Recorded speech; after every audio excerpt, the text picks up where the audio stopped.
යව රොටි පහක්ද මසුන් දෙන්නෙක්ට ඇති කොළුවෙක් මෙහි සිටි. එහෙත් මෙපමණ දෙනකොට එයින් කුමන පලක් දැයි ඇසු. දැන් සුදු ජොන්තුමාගේ සුවිශේෂය තමයි මේ කාරණාව ඉස්මතු වෙන්නේ කොළුවෙක් ගැන, ළමයෙක් ගැන. හැබැයි මේක අවසානයේදී අපි දකිනවා මේ සංඛ්‍යාව 5000ක් වෙනකොට ඒ 5000 ගණන් බලනකොට අර කොළුවව අයිති වෙලා නැහැ. කොළුවෝ දැන් අපි කියනවා දරුවෝ, ළමයි සහ ස්ත්‍රීන් හැර තමයි මේ පිරිමින් සංඛ්‍යාවක් වශයෙන් එන්නේ. විටක ඔබ ළඟ තියෙන දේ ඔබ ජේසුට අරගෙන යන්න. ඔබව සංඛ්‍යාවට එකතු නොවෙන්න පුළුවන්.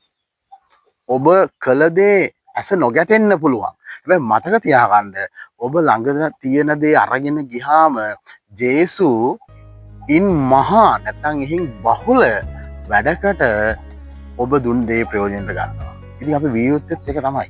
සමහර වෙලාවට අපි ළඟ බොහෝ හැකියාවල්, දක්ෂතාවන්, හොඳ හිත් තියෙනවා.